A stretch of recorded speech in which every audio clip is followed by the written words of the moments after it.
तो आइए आपको एक अपने ऐसे स्टूडेंट से बात कराने वाले हैं जो कि पहले ही अटैम्प्ट में नवोदय के एग्ज़ाम को क्लियर कर लिया हुआ है। हमारे सामने ठीक लेफ्ट में आंसू बैठा हुआ है। अभी दशहरा का फेस्टिवल कुछ दिन पहले था, तो मेरे पास जब भी आता है, छुट्टी होता है, तो ये मेरे पास आता है पढ़ने के लिए। फिर से छुट्टी हुआ है तो मेरे पास आया हुआ है। तो आइए बात कराते हैं आपको आंसू से। तो आंसू, आपको कैसा लग रहा है वहाँ पर स्कूल में जा कर के? कैसा फील होता है? अच्छा लग रहा है। अच्छा लग रहा?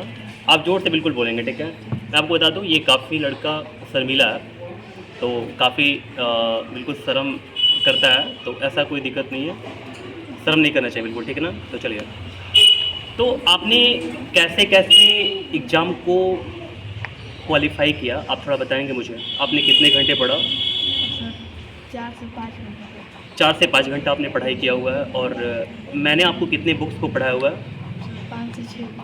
5 से 6 बुक आपने लगभग पूरा 1 साल तैयारी किया, ठीक है? तो आप और भी किसी टीचर के पास जाते थे पढ़ने के लिए क्या? हाँ, कहाँ पे जाते थे? विकास सर के पास जाते थे। वो तो लास्ट में मैं आपको बता दूँ कि जब 1 साल पूरा, मेरे पास 1 साल से पहले से ये पढ़ते आ रहे हैं, तो जो 1 साल था उसमें जो कुछ महीने बाकी थे, जैसे आपने कितना महीना वहाँ पे विकास सर के पास पढ़ा हुआ है? 2 महीना पढ़ा हुआ है। तो वहाँ पर इन्होंने 2 महीने का पढ़ाई किया हुआ है, क्योंकि जब लास्ट समय चल रहा था तो इन्होंने बिल्कुल पढ़ाई में ढिलाई कर दिया। इसके कारण जो इनका पढ़ाई था वो बिल्कुल ख़राब होने लगा। मैंने इनके पापा से बात किया। इनके पापा से बात करने के दरमियान उन्होंने मुझे पूछा कि आखिर क्या क्या क्या कुछ कर सकते हैं हम, ताकि इसका पढ़ाई जो है ना वो अच्छा हो सके और उस नवोदय के एग्ज़ाम को निकाल सके ये। तो मैंने बोला इनके पापा से कि आप एक ऐसे टीचर को पकड़िए जो कि पूरा अच्छा से पिटापट करता हो, जो कि बच्चे को लाइन पर ला सके। तो मैंने इनको, एक टीचर है तो उनके पास मैंने भेजा इनको।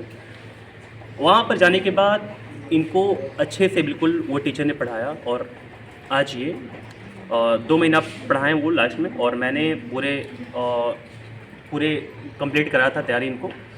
तो बस वहाँ पर जाने के बाद भी, और मैंने भी कोशिश करा पूरा अच्छा से, इसके बाद ये अपने एग्ज़ाम को पूरा क्लियर कर पाएँ।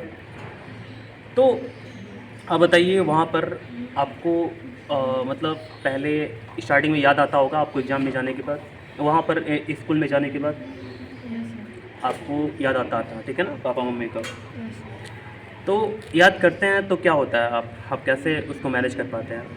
पहले शुरुआत में याद आता था, लेकिन धीरे धीरे मन लगने लगा वहाँ पे। वो अच्छा, ये पहले जब गए थे और उस स्कूल में, तो इनको काफ़ी अपने पेरेंट्स का याद आता था, तो अपने आप को मैनेज किए और फिर इन्होंने अपने आप को बिल्कुल मोटिवेट करके वहाँ पर अच्छे से पढ़ाई में लग गया, ठीक है?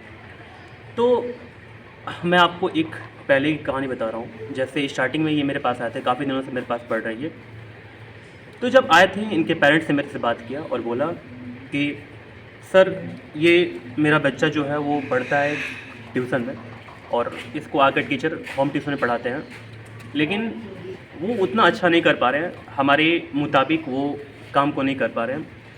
तो मैं चाहता हूँ कि वो आपके पास मैं भेज पाऊँ अपने बच्चे को और आपके पास पढ़ा पाऊँ। मैंने बोला कि ठीक है। तो उन्होंने बोला कि एक प्रॉब्लम है, एक समस्या आ रही है। मैंने बोला क्या समस्या है? उन्होंने बताया कि वो मेरे बहुत ही क्लोज है, मेरे बहुत ही निकट है, तो मैं कैसे उनको कह पाऊँ कि आप यहाँ पर से अब यहाँ पर ट्यूशन जो है ना वो छोड़ दें आप। तो मैंने बोला कि देखिए, आपके बच्चे के लिए जो है वो एजुकेशन ज़रूरी है, आपके नज़दीक वाले लोग ज़रूरी नहीं हैं। तो आप देख लीजिए, अपने हिसाब से सोच विचार कर लीजिए, इसके बाद आप मेरे पास चाहें तो भेज सकते हैं पढ़ाने के लिए। तो इसके बाद उन्होंने मेरी बात को अच्छे से सुना, और फिर इसके बाद इस बच्चे को मेरे पास भेज दिया पढ़ने के लिए।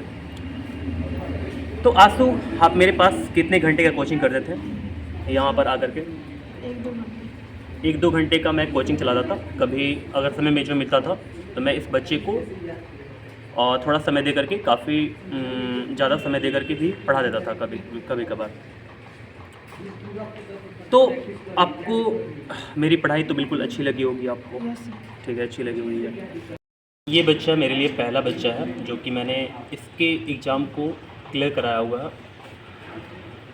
एक्चुअली मैं पहले नवोदय का तैयारी नहीं करा रहा था, लेकिन इनके पापा ने बोला कि सर तैयारी करा दीजिए, तो मैं ना नहीं कर पाया, इसी के चलते मैंने इस बच्चे को बिल्कुल तैयारी कराया अच्छे से, और ये बच्चा पहला जो है ये सक्सेसफुल रहा। तो मैं आप अगर स्टूडेंट है आप, तो मैं आपसे यही कहना चाहूँगा कि आप बिल्कुल किसी काम को परिश्रम के साथ, लगन के साथ, मेहनत के साथ करते हैं तो आपको बिल्कुल सफलता मिलेगा, ठीक है। तो आप जिस चीज़ का तैयारी कर रहे हैं, जिस क्लास में हैं, जिस एग्ज़ाम को आप दे रहे हैं, तो आप बिल्कुल धैर्य के साथ, मेहनत के साथ, लगन के साथ बिल्कुल अच्छे से पढ़ाई करें, आपको सक्सेस बिल्कुल मिलेगा। तो आंसू, अब मैं आपसे पूछना चाहता हूँ, आप बड़े होकर के आप क्या बनना चाहेंगे? Sir IAS officer. IAS officer बनना चाहते हैं। आपको पता है कि आईएएस ऑफिसर बनने के लिए कितना परिश्रम करना पड़ता है? Yes sir. हाँ, परिश्रम करना पड़ता है। आपको बहुत सारी चीज़ों को देखना पड़ता है, सामाजिक बुद्धि से लेकर के जो आपका जो पढ़ाई है अच्छा होना चाहिए, ठीक है।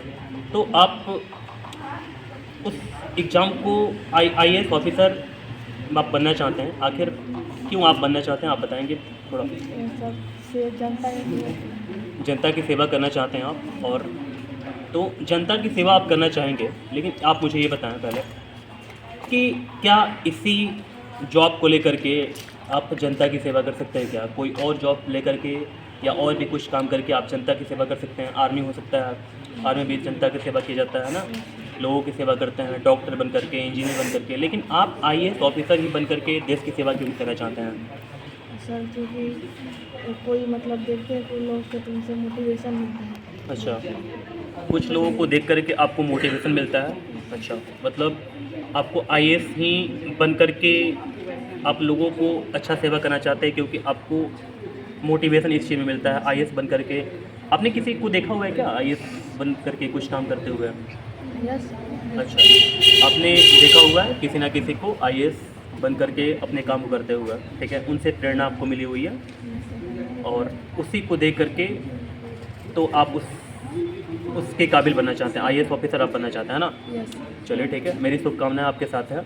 तो मैं चाहूँगा कि आप आईएएस ऑफिसर बन करके आप देश की रक्षा करें, देश को मदद करें, आप लोगों की मदद करें, आप आम जनता की मदद करें, आप हमारा नाम ऊंचा करें और अपने पेरेंट्स का नाम ऊंचा करें। तो बस इसी के साथ मैं मिलता हूँ आपके साथ अगले वीडियो में।